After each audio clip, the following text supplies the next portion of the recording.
They accuse you of the very thing they are guilty of: lying, cheating, or rage. Why does their lie feel so devastatingly real? It's a question that can just twist you in knots, right? It makes you doubt your own perception, your own character, maybe even your own sanity. Well, this whole experience, it has a name. This is the dark psychological paradox of psychological projection. And it's more than just a defense to deflect blame, it's a tactic. And it's designed to force you, the victim, to carry the abuser's shame. So today, we're gonna pull back that curtain and arm you with the awareness to see it for exactly what it is. All right, let's get into it. To really wrap our heads around this, and more importantly, learn how to disarm it, we need a clear roadmap.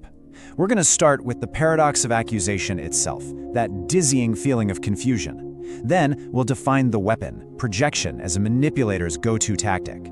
From there, we'll break down the three-stage process of how shame gets transferred, look at the psychology of both the abuser and the target, and then, and this is the most important part, we'll get into how you can break the cycle, and finally, how you can refuse to carry someone else's shame.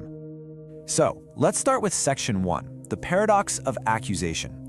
This is all about that gut-wrenching conflict between what you feel and what you know is fact. See, on one hand, you have objective reality. For a fact, you are not doing what they're accusing you of.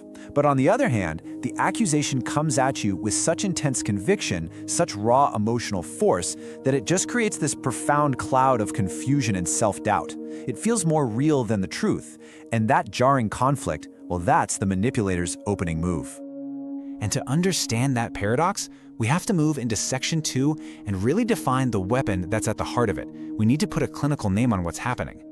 The term for this is psychological projection, and it's a recognized, though pretty primitive, defense mechanism. Now, the key word in this definition is displaces. The manipulator is literally taking their own unacceptable flaws, their insecurities, their guilt, their shame, and just putting them onto someone else. This is a central feature for personalities with narcissistic traits because, for them, facing their own flaws, that feels so threatening that it's just not an option. So, let's be crystal clear about this. This isn't just about avoiding blame. No, it's an active transfer of an emotional burden. The goal is explicit: to force you, the victim, to carry the weight of their shame so they can walk away feeling clean, innocent, and a lot of the time, morally superior. Think of it like a psychological offloading of their toxic waste, right onto you. So why? Why do they do this? It really boils down to a few core motivations. First, it's a defense against something psychologists call narcissistic injury. This is a really key concept. For someone with a super brittle ego, any criticism or admission of a flaw doesn't just feel uncomfortable, it feels like a catastrophic threat to their entire sense of self. So, to avoid that feeling, they have to externalize the shame. By projecting it onto you, they not only protect that fragile ego, but they get this twisted bonus. They get to stand on the moral high ground. They become the judge of the very crime they themselves committed.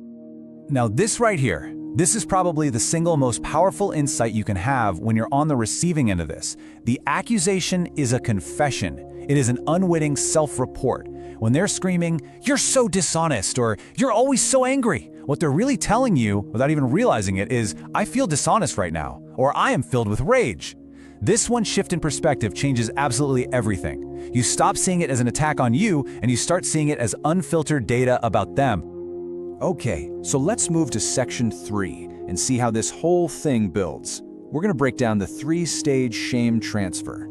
Think of this as the engine of the whole process, how the mechanism actually works, step by step.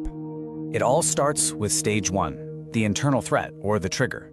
This happens entirely inside the manipulator's own head. They do something or think something that triggers a flash of their own shame or guilt.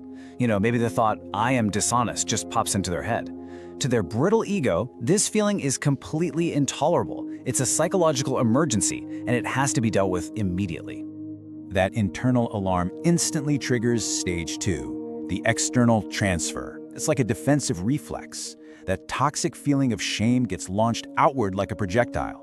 And it's important to get this. This isn't usually some cold, calculated plot. It's often an instantaneous, primitive reaction. The internal shame gets converted into an external, emotionally supercharged accusation aimed right at you. You are the dishonest one. And the intensity of that attack is key. It's designed to shock you, to overwhelm your defenses, and to put you immediately on the back foot. And this leads us straight into the final and most insidious stage: defense, exploitation, and relief. Now, as the target, your natural, healthy response is to defend your character. You say, "What are you talking about? I'm not dishonest." And in that exact moment, the trap springs. The conversation is now about you, your character, your defensiveness.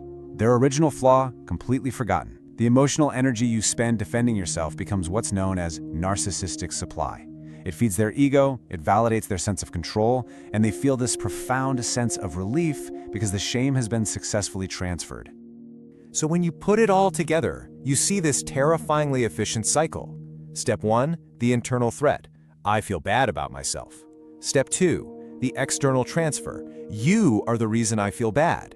And step 3, defense exploitation. Your struggle to prove me wrong makes me feel powerful. It is a perfect closed loop designed to export their shame and hijack your emotional energy. So, why does this work so incredibly well?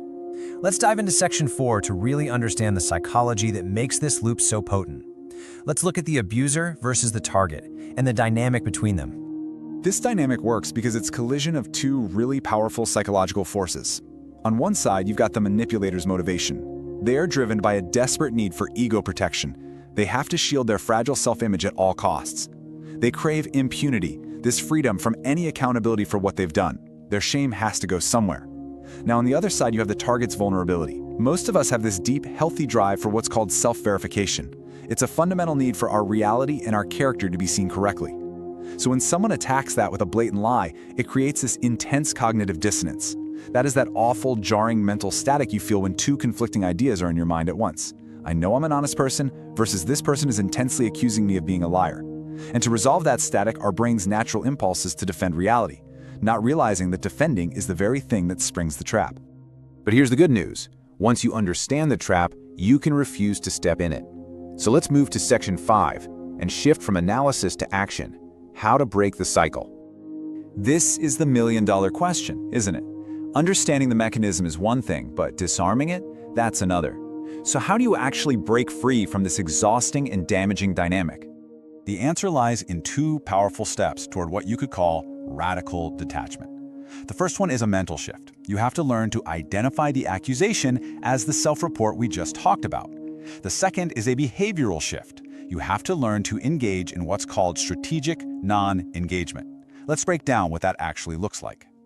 Strategic non-engagement is a powerful boundary tool, and the easiest way to remember it is with the acronym JADE. You must refuse to justify, argue, defend, or explain. Why? Because every single one of those actions is exactly what the projector is waiting for. It is the fuel for stage 3, defense exploitation. When you justify your actions, you legitimize their right to question you. When you argue, you give them your energy. When you defend, you accept the premise that you are on trial. And when you explain, you're trying to reason with an emotional firestorm. By refusing to JADE, you starve the entire projection mechanism of its fuel.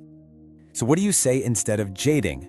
You use a calm, disengaging, boundary-setting statement like this one. That is your perception, and I will not debate my reality with you. Notice the power here. It doesn't say you're wrong. It doesn't say I'm right. It just states that their reality isn't your reality, and you are closing the door on the debate.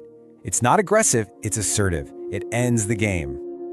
Okay, one final, really practical strategy is what's called external anchoring. A sustained campaign of projection is a form of gaslighting. It's designed to make you question your own mind.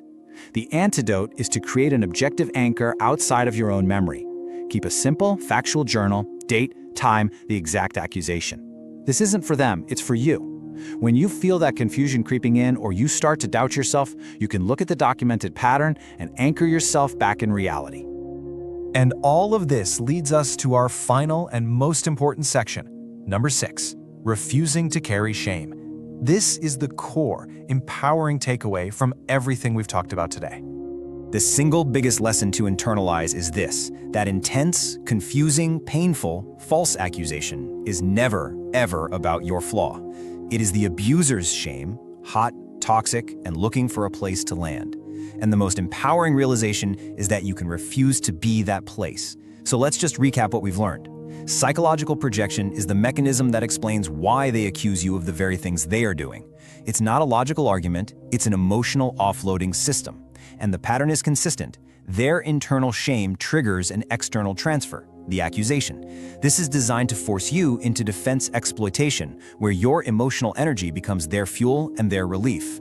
But awareness breaks the loop. By identifying their accusation as a self-report about them, not a judgment on you, and by refusing to JADE, you calmly and quietly break the cycle. You refuse to accept the blame. And that leaves you with one final question to ask yourself. Whose shame are you carrying?